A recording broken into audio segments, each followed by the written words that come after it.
Well, good morning, O'Brien. Rightfully put, we're coming to you live from Mombasa County, where the Institute of Surveyors is having a two-day conference that is themed, that is the 9th ISK Africa Regional Conference, themed around looking at land as well as the built environment in light of climate change. So joining me is the president, that is Eric Nyandimo, to just tell us, we've had quite the questions when it comes to the role that technology is playing to bridge the discrepancies that are affecting the land process and actually driving the cost of business. What are you doing at the helm of the Institute to ensure that, surveyors go tech and reduce this gap? One of the things that we are doing to be able to do this is to do training and capacity building for our members, and also advocating, doing a lot of advocacy, especially with the Ministry of Lands, the National Lands Commission, and the county governments, working with them to institute the development of digital land information management systems that can be able to ensure that you have proper records, and that citizens and professionals like ourselves can be able to search easily and be able to retrieve records in a manner that can enable us to be able to offer better services to those who are looking forward to services in the land and the built environment, and also to reduce on the cost of doing business, because if somebody is looking for data and it takes days or months for them to be able to access that particular data, or they have to travel to be able to look for that data, it increases the cost of doing business.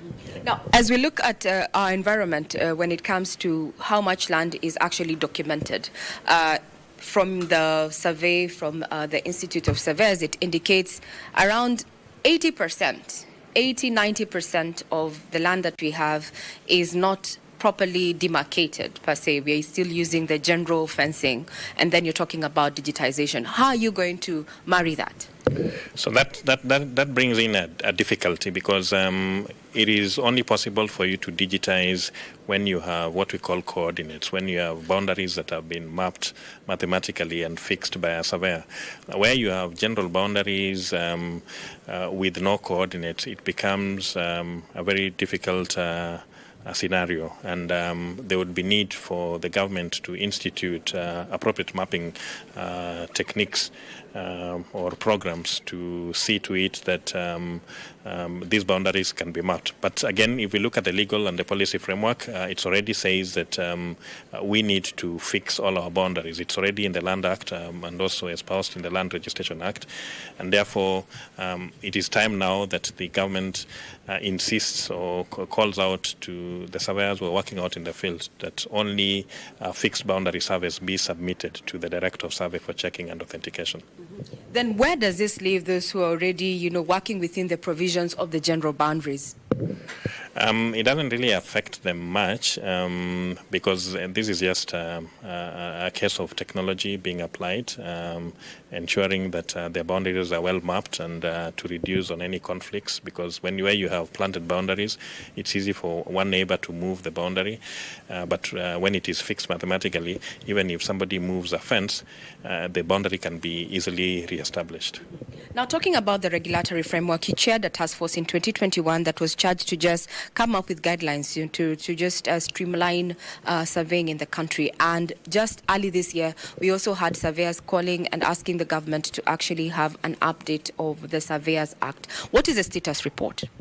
These reports are still with the Ministry of Lands. As I have said before, we worked on 3 documents: the Land Surveyors Registration Bill, the Survey and Mapping Policy, and also the Survey and Mapping Act. These are documents that would ensure that there is proper management of the surveying profession in the country, and would also ensure that the way the survey work is being undertaken in this particular country becomes properly guided, ensuring that we reduce on quacks there and professionals who are working in the field, and ensuring also that the work that is submitted to the Director of Survey for checking and authentication is actually fixed. So these documents are still with the ministry, and it is up to the ministry to now move those documents forward.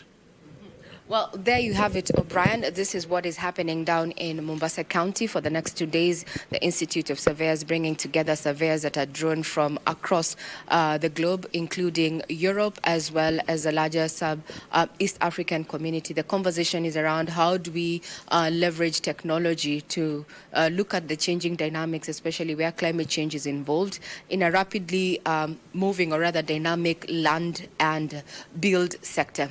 Now back to you, O'Brien.